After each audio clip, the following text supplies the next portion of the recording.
Hello everybody, I hope you're all well, and so welcome to the second and the last of my talks on Isaiah chapter 42.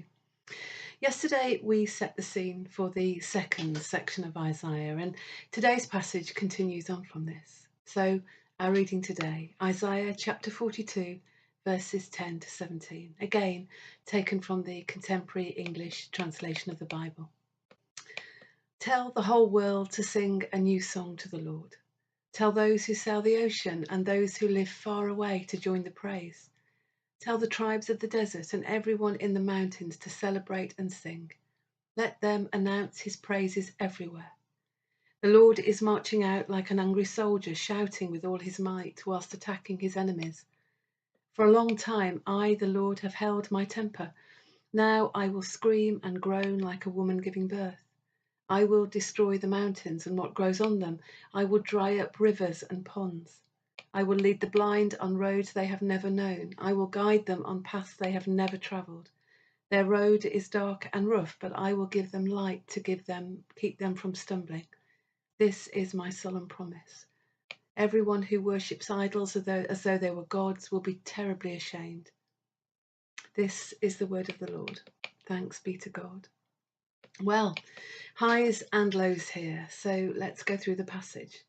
You remember yesterday's passage was one of Isaiah's servant songs, pointing the way so well to Jesus, his coming and his ministry, a ministry of justice and gentleness, freedom, redemption, bringing God's people back to God. Verses 10 to 12 of today's passage continue in praise of the servant, praise for the victory of the servant. The first line, telling people to sing a new song to the Lord, sounds very psalm-like and is found in a number of the Psalms, Psalm 33, 40, 98 and others if you want to have a read later. And it's saying who the Lord is and what he does is so wonderful, so glorious, it has to bring out a new song of praise.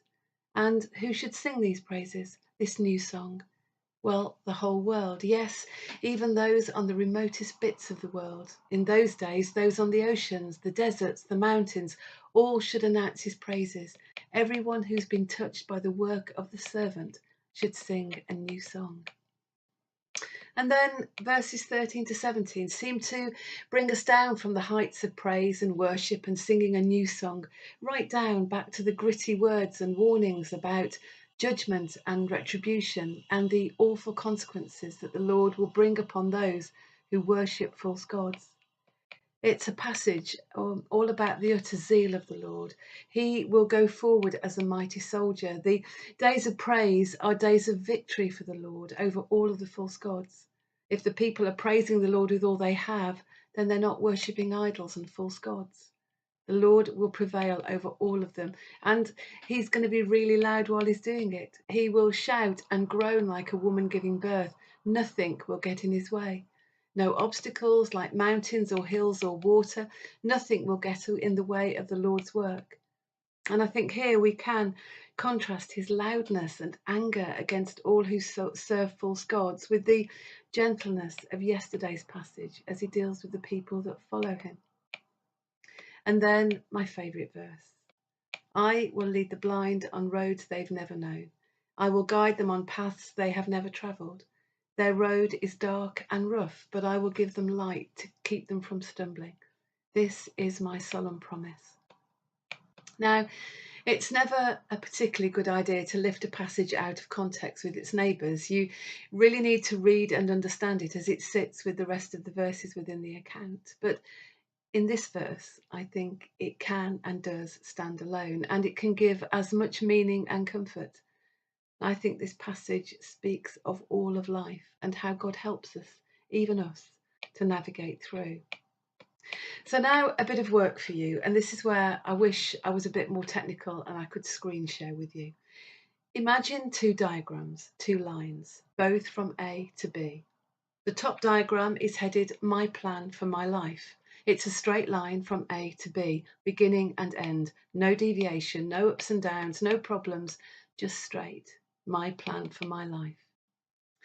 Now imagine the second diagram, the second line, still A to B, beginning and end. But this line doesn't go straight. It goes up and down, up to the heights of joy, down to the depths of sorrow, through rough, wiggly bits, going backwards and forward, up and down it goes. This is the life. This is the line of what life throws at us.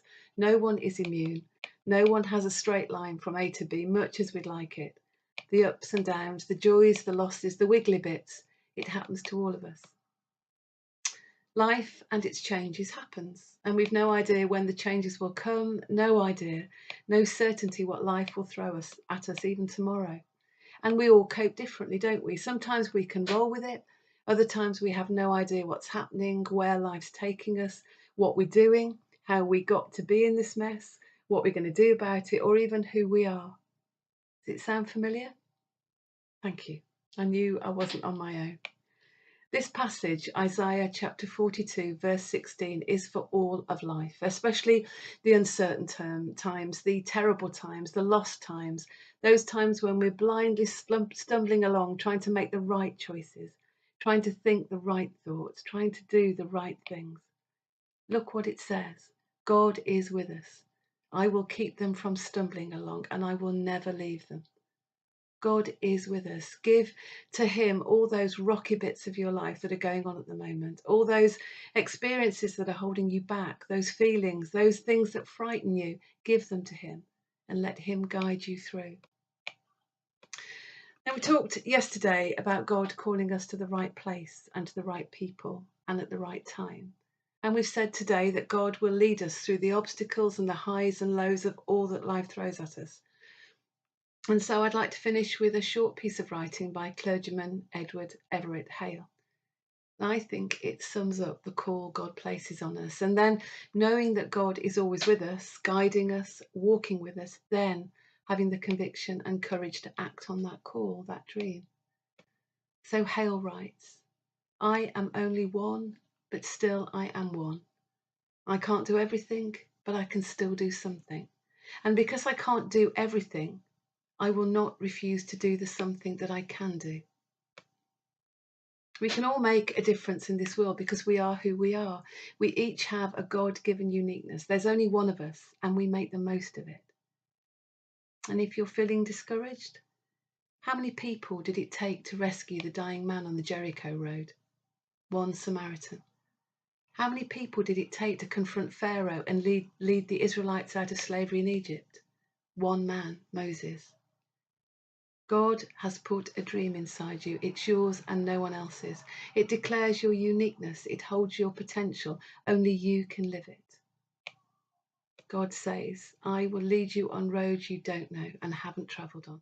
I will lead you well. I will stop you from stumbling. I'll light the way you should go. So talk to him and trust him. Amen. God bless you.